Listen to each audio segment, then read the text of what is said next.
साहेब, राणे साहेब, जयकुमार, रावळजी, सर्व पत्रकार बंधू भगिनींनो, मी सुरुवातीलाच पत्रकार परिषदेच्या निमित्तानं आपल्या सगळ्यांचं स्वागत करतो. नेहमीच्या दरवर्षीच्या अर्थसंकल्पीय अधिवेशनामध्ये किंवा इतर पण ज्या काही पुरवणी मागण्याच्या अधिवेशन असतात त्या प्रथेप्रमाणे कॅबिनेट आणि चहापानाचा कार्यक्रम झाल्यानंतर पत्रकार परिषद मुख्यमंत्री महोदय घेत असतात आणि साहजिकच आता उद्याच्या तारखेला 3 तारखेपासून आमचं अर्थसंकल्पीय अधिवेशन सुरू होत आहे. आपल्याला सगळ्यांना माहिती आहे की उद्या आम्ही पुरवणी मागण्या ठेवणार आहे, 10 तारखेला अर्थसंकल्प सादर करणार आहे. परंतु अलीकडच्या काळात अधिवेशनाच्या पूर्वसंध्येला नेहमीच आजपर्यंतची परंपरा होती की राज्याच्या मुख्यमंत्र्यांनी सर्व विरोधी पक्षाच्या सन्माननीय सदस्यांना बोलवायचं, विरोधी पक्ष नेत्याला बोलवायचं आणि निमंत्रित केल्यानंतर साधारण काय बाबा महत्वाचे प्रश्न आहेत, काय चर्चा करत, विषयाची चर्चा करायची वगैरे साधक चर्चा होत होती. परंतु अलीकडं एक अलिखित प्रथेप्रमाणे चहापानाला न येण्याचा निर्णय घेतला गेलेला आहे. वास्तविक सरकार नवीन येत असतात, जनतेच्या मनात असेल ते जनता बदल करत असते. काही चांगलं काम केलं तर पुन्हा जनता त्या सरकारला पुन्हा संधी देत असते. असं असलं तरी देखील आम्हाला प्रचंड मोठ्या प्रमाणावर बहुमत मिळालेलं आहे, ही वस्तुस्थिती खरी आहे आणि आमचा सगळ्यांचा प्रयत्न महायुतीचं सरकार चांगलं चालावं, प्रश्न व्यवस्थितपणे त्या ठिकाणी सुटावेत या प्रकारे आमचं सगळ्यांचं कामकाज चाललेलं आहे. राज्यासमोरच्या महत्वाच्या प्रश्नावर चर्चा पण आम्हाला विरोधी पक्ष नेत्यांची आणि सदस्यांच्या बरोबर करायची होती. परंतु त्यांनी भलं मोठं पत्र, यावेळेसचं पत्र तर आजपर्यंत जेवढे काही विरोधी पक्ष नेते होऊन गेले त्याच्यातलं सगळ्यात मोठं पत्र आज आम्हाला त्यांनी मुख्यमंत्री महोदयांना आणि सरकारला दिलेलं आहे. अधिवेशनाच्या पहिल्या दिवशी राज्यपाल महोदय देखील संयुक्त सभागृहाला अभिभाषण सादर करतील आणि नंतर पुरवणी मागण्या, अशा प्रकारचं आमचं ते कामकाज होणार आहे. आमची प्रत्येक गोष्टीला उत्तर देण्याची तयारी आहे. आम्ही कुठेही त्याच्यामध्ये आमचं प्रचंड बहुमत आहे. 237-38 आमदारांचं, म्हणजे फक्त साधारण 50च आमदार समोर विरोधी पक्षाकडे आहेत म्हणून बहुमताच्या जोरावर कामकाज रेटायचं हे अजिबात आम्ही करणार नाही. आमचा तो इरादा पण नाही. आम्ही त्याच्यामुळे अधिवेशन 4 आठवड्याचं ठेवलेलं आहे. उलट पहिल्या आठवड्यामध्ये जागतिक महिला दिन असल्यामुळं 8 तारखेला पण अधिवेशन ठेवून पुण्यश्लोक अहिल्यादेवी होळकरांची 300वी जयंती असल्यामुळं त्याला एक वेगळं आगळं महत्व आहे आणि म्हणून ती पण चर्चा आम्ही त्या दिवसभर शनिवारीचा दिवस असताना देखील ठेवलेली आहे. अशा प्रकारे महायुतीचं सरकार, राज्याचे मुख्यमंत्री आणि त्यांची सगळी टीम हे प्रत्येक प्रश्नाला उत्तर देण्याच्या तयारीमध्ये आहे. आता आरोप प्रत्यारोप होत असतात. आरोपात तथ्य असेल तर जरूर त्याची दखल घेतली जाईल. परंतु कारण नसताना विरोधाला विरोध करायचा म्हणून जर आरोप केले गेलेले असले तरी त्याला किती महत्व द्यायचं हे पण तशा पद्धतीनं ठरवलं जाईल. असं साधारण हे अधिवेशन चालवण्याचा मुख्यमंत्र्यांचा आमचा सगळ्यांचा विचार आहे आणि त्या प्रकारे अधिवेशन सगळ्या बिलं जी येतील ती पण बिलं चर्चेला यावी, त्याच्यात चर्चा साधक व्हावी, त्याच्यातनं काही चांगल्या सूचना आल्या तर त्या सूचनेचा पण आम्ही आदर करायला तयार आहोत. अशा या प्रकारे हे सगळं अधिवेशन पार पाडण्याचा निश्चय हा महायुतीच्या सरकारने केलेला आहे. धन्यवाद.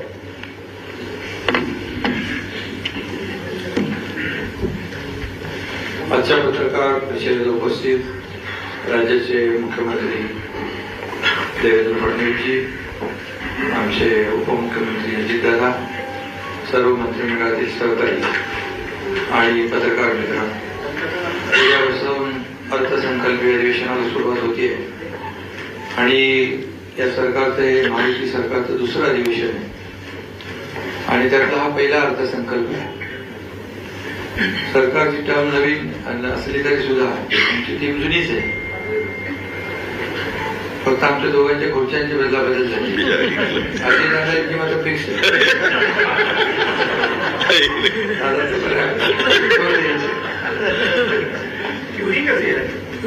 तुम्हाला फिक्स ठेवता आले नाही त्याला मी काय करू. पण ठीक आहे, आम्ही आमची रोटेटिंग चेअर आहे. अंडरस्टँडिंग पण अजितदादा अर्थसंकल्प पुन्हा मांडतील आणि या अर्थसंकल्पात देखील आपण अजितदादा मांडतील, पण विरोधकांचं काय, ते काय मांडणार? त्यांचा तर व्यक्त संकल्प सुरू आहे. आणि नुसत्या आता अजितदादांनी सांगितलं की आता सगळ्यात जास्ती आता यांची काल झाले का, मोठं सगळ्यात मोठं पत्र आहे. सगळ्यात मोठं पत्र म्हणजे आमदारांची संख्या कमी झाली म्हणून मोठं पत्र का? 1 2 3 4 अंतिम आठवडा का डबल अंतिम आठवडा दिलाय? 6 7 8 हो 9 म्हणजे आतापर्यंतच्या सगळ्यात जास्ती म्हणजे आता पण काय म्हणत होतो आपण अंतिम आठवडा अर्थसंकल्प, आता डबल अंतिम आठवडा अर्थसंकल्प आहे. ठीक आहे, चांगली प्रगती आहे आणि विरोधी पक्ष नेता होऊ शकत नाही एवढं देखील जनतेने त्यांचं काम करून ठेवलंय. असू द्या, मी काय त्याच्यावर टीका करत नाही. आम्हाला गेल्या 2.5 वर्षामध्ये महायुतीने आमच्या टीमने चांगलं काम केलं आणि म्हणून महायुतीला दणदणीत विजय मिळाला. 232 आता अजितदादांनी सांगितलं 232 आमदार निवडून आले. 237 हा धरून बाकी 237 म्हणजे लँडस्लाईड विक्ट्री मॅन्डेट जनतेने दिला. तरी सुद्धा कुठल्याही परिस्थितीमध्ये आम्ही हुरळून जाणारे नाही आणि लँडस्लाईड विक्ट्री मिळाली म्हणून आमच्या डोक्यात हवाई जाणार नाही. आम्ही जमिनीवरचे कार्यकर्ते आहोत आणि म्हणून जास्त विजय मिळाल्यामुळे आता आमची जबाबदारी देखील जास्त वाढलेली आहे. त्यामुळे विरोधी पक्षाने या अधिवेशनामध्ये कामकाजामध्ये भाग घ्यावा, आपल्या महाराष्ट्रातले प्रश्न मांडावे, शेतकऱ्यांचे प्रश्न मांडावे, इतरही काही जे काही मतदारसंघातले प्रश्न मांडावे आणि खऱ्या अर्थाने राज्य सरकार जे काही चांगलं काम करते, चांगले निर्णय घेते, त्याला चांगलं म्हणण्याचा एक मोठेपणा दाखवतील की नाही माहित नाही, पण ठीक आहे, त्यांच्याकडून काय अपेक्षा करणार आपण. पण त्यांना एवढाच आनंद असतो गेल्या अधिवेशनात पण इतरही अधिवेशनामध्ये सभागृहामध्ये कमी आणि पायऱ्यांवर जास्त, आणि तुम्ही ते सगळं दाखवत असता ते बॅनर घेतलेले. आणि त्यामुळे याच्यात माझं एवढंच त्यांना सांगणं आहे की हे अधिवेशन अर्थसंकल्पीय अधिवेशन आहे आणि अर्थसंकल्पीय अधिवेशन आहे. मिळालेला विजय आपल्या समोर आहे, लोकांनी दिलेलं मॅन्डेट आपल्या समोर आहे, लोकांनी आमच्या कामाची पोचपावती दिलेली आहे. देवेंद्रजी जो वेग आम्ही 2.5 वर्षात कामाचा गाठला, पल्ला गाठला, म्हणजे एकीकडे विकास प्रकल्पांना देखील आम्ही चालना दिली. महाविकास आघाडीने बंद पाडलेले प्रकल्प आम्ही सुरू केले, त्याचे काही मी चर्चा करत नाही, तुम्हालाच माहित आहे. मुंबईतले 4-5 प्रकल्प आपण पाहिले, कोस्टल असेल, अटल सेतू असेल, मेट्रो असेल, कारशेड असेल, असे अनेक प्रकल्प आपण पुढे नेले. बाकी तर खूप मोठ्या प्रमाणावर प्रकल्पांना आपण चालना दिली. सिंचनाचे प्रकल्प जे देवेंद्रजी मुख्यमंत्री होते तेव्हा जलयुक्त शिवार योजना असेल किंवा सिंचनाचे प्रकल्प आहेत ते महाविकास आघाडी सरकार आल्यानंतर त्यांनी बंद पाडले. मी मुख्यमंत्री झाल्यानंतर पुन्हा ते सुरू केले. मग ते मराठवाडा वॉटर ग्रीड, विदर्भाचे प्रकल्प असतील, मराठवाड्याचे प्रकल्प असतील, ते शेतकऱ्यांसाठी एकही सिंचन प्रकल्पाला त्यांनी मान्यता मिळवली. 2-3 प्रकल्पांना दिले बस. आणि आम्ही जवळपास 121 का 143 सिंचन प्रकल्पांना आम्ही मान्यता दिली. हे गेल्या 2.5 वर्षामध्ये. आणि जो कामाचा वेग आहे, एकीकडे विकास प्रकल्प आम्ही केले, दुसरीकडे कल्याणकारी योजना केल्या, लोकाभिमुखी योजना, लाडक्या बहिणीसारख्या अनेक योजना केल्या. आता जो वेग 2.5 वर्षात होता देवेंद्रजींच्या आता नेतृत्वाखाली आम्ही टीम म्हणून तो वेग अधिक वाढवणार आहोत. आणि म्हणून सर्वसामान्य लोकांच्या जीवनामध्ये बदल घडवण्याचं काम आमचं सरकार, जे सर्वसामान्यांचं सरकार आम्ही म्हणतो, ते आम्ही करून दाखवलं आणि सर्वसामान्यांच्या आयुष्यामध्ये चांगले दिवस आणण्याचा प्रयत्न केला. तर यापुढे देखील या राज्याला पुढे नेणं हाच आमचा अजेंडा आहे. आणि त्यामुळे या अजेंड्याप्रमाणे आम्ही जे काही केलंय ते आपल्याला सगळ्यांना माहित आहे. या देखील अर्थसंकल्पामध्ये त्याचं प्रतिबिंब अजितदादा अर्थसंकल्प मांडतील. त्यांना अर्थसंकल्प मांडण्याचा अनुभव गेल्या अनेक वर्षांचा आहे आणि या अर्थसंकल्पात देखील सर्वसामान्य माणसाला आणि राज्याच्या विकासाचं प्रतिबिंब नक्कीच उमटलेलं या ठिकाणी दिसेल. आणि राज्याची जी काही वेगवान वाटचाल आहे ते अधिक वेगाने, म्हणजे खऱ्या अर्थाने दुप्पट क्षमतेने आणि चौपट वेगाने या ठिकाणी आम्ही करू. त्याची सुरुवात मुख्यमंत्री महोदयांच्या नेतृत्वाखाली झालेली आहे. आणि त्यामुळे यामध्ये आमची जी काही दररोज बातम्या येत असतात त्या बातम्यांकडे काय आम्ही लक्ष देत नाही. म्हणजे बातम्या जे तुमच्याकडे नाही, जे बातम्या देणार आहेत त्यांच्याकडे. कारण त्यांनी तर आमच्यावर आरोपच केले. आतापर्यंत 2.5 वर्षामध्ये एकही दिवस असा गेला नाही की आरोपाशिवाय गेला. सरकार आता बदललं, लोकांनी शिक्कामोर्तब केलं. ते लोक म्हणाले की आता निवडणूक आयोगाने आम्हाला फसवलं, सुप्रीम कोर्टाच्यावर आरोप केले, मग ईव्हीएम वर आरोप केले. जेव्हा ते जिंकतात तेव्हा ईव्हीएम चांगली, जेव्हा हारतात तेव्हा ईव्हीएम वर दोष देतात. हे सगळं करत करत आतापर्यंत आलं. परंतु आम्ही कुठल्याही आरोपाने कामाने उत्तर दिलेलं आहे. यावेळी देखील आम्ही काम करत राहणार. त्याच्या सर्व प्रश्नांची उत्तर द्यायला सरकार समर्थ आहे. त्यांनी साधक बाधक चर्चा केली पाहिजे.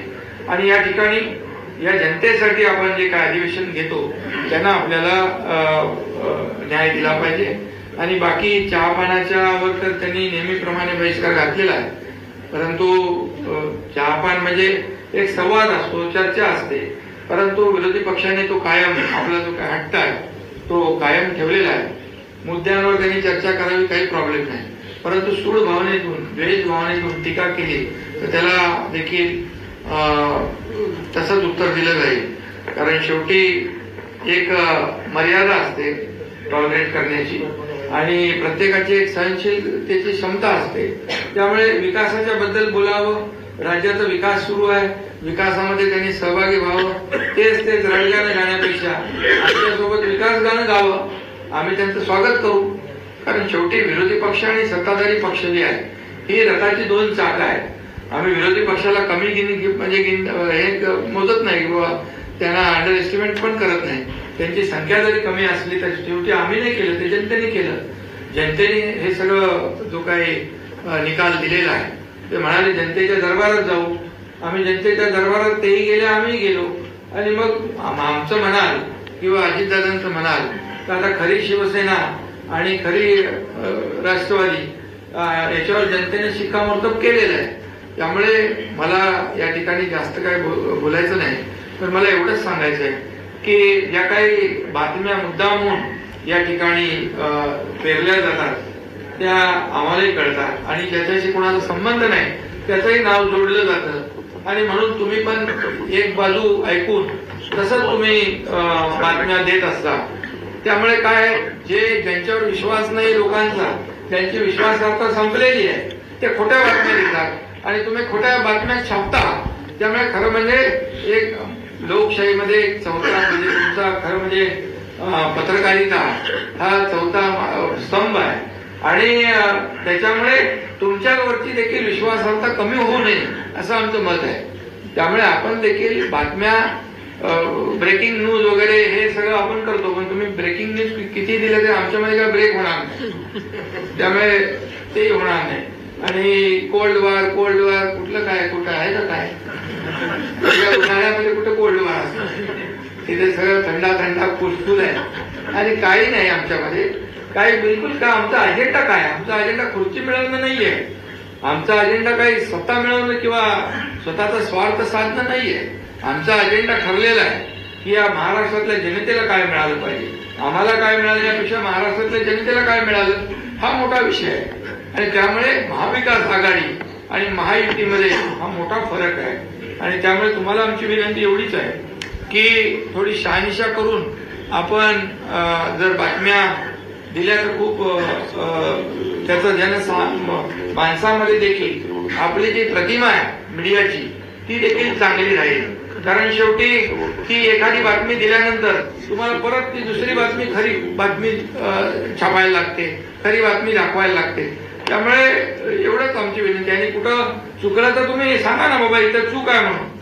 परंतु जे सरकारने केलेलं चांगलं काम आहे किंवा जे कोणी आरोप केले ते आरोप खरे आहेत की खोटे आहेत याची देखील थोडी शहानिशा आपण केली पाहिजे. आता आम्ही पण काही आमच्या दोघांवर खोट्या गुन्ह्यामध्ये नावं टाकायचं ते काय एक आपला पण प्रवीण दरेकरनी ते दिलं होतं ना व्हिडिओ क्लिप, तर त्याची SIT लावलेली आहे आणि त्या चौकशीत बरंच काय बाहेर येत आहे. म्हणजे मोठ्या प्रमाणावर खळबळजनक काही गोष्टी आहेत त्याही येतील. पण आम्ही कधी म्हणालो का त्याच्याबद्दल बाबतीमध्ये हे आलंय ते आलंय? येईल ना, त्याचा अहवाल आल्यानंतर आपल्याला कळेल आणि ते खरं असेल. आम्ही कुठलंही खोटं सूड भावनेने कुठलंही काम करणार नाही. सत्ता किती आमच्याकडे बहुमताची असली तरी सुद्धा कुणावरही सूड भावनेने द्वेषापोटी कुठल्याही आकसाने आकस बुद्धीने कुठलीही कारवाई आम्ही करणार नाही. आमचा तो तिघांचाही स्वभाव नाही. आणि म्हणून फक्त एवढंच आहे की हे अधिवेशन जे आहे हे अधिवेशन अर्थसंकल्पीय अधिवेशन आहे.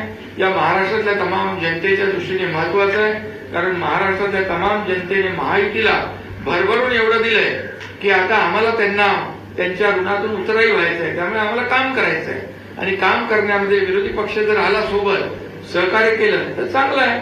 त्यांचंही नाव होईल, त्यांच्याही मतदारसंघामध्ये न्याय मिळेल. या महाराष्ट्राला एक वेगळं चित्र पाहायला मिळेल. आता तरी म्हणजे संख्या आता कमी कमी कमी कमी होत आता कुठपर्यंत आले बघा. आता तरी आत्मपरीक्षण आणि आत्मचिंतन करावं. बस एवढंच मला सांगायचं होतं. धन्यवाद.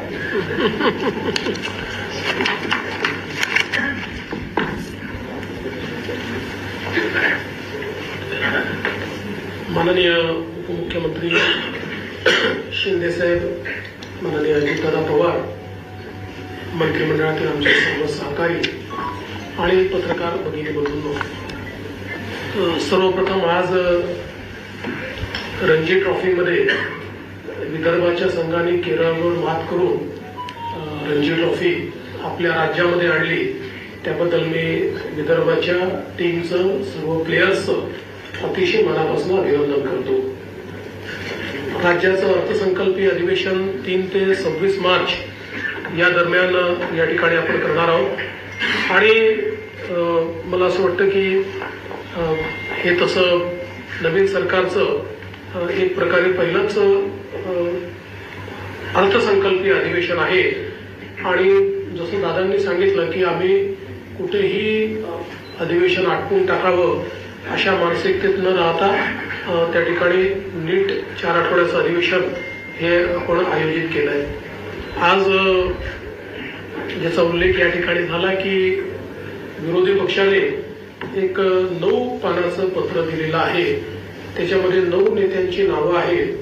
त्यातल्या 2 नेत्यांनी सह्याच केलेल्या नाहीत. एक नाव जर आम्ही शोधतोय की नेमके ते आमदार आहेत का नाही आहेत तर म्हणजे असतील कदाचित, पण आमच्या काही लक्षात येत नाही. आता आम्ही जरा ते शोधायला पाठवलेलं आहे की बाबा ते कोण आहेत नेमके. आणि आपण बघितलं असेल की हम साथ साथ है अशी परिस्थिती काही तिथे दिसत नाही. हम आपके है कोण चालेल तीच परिस्थिती तिथे आहे.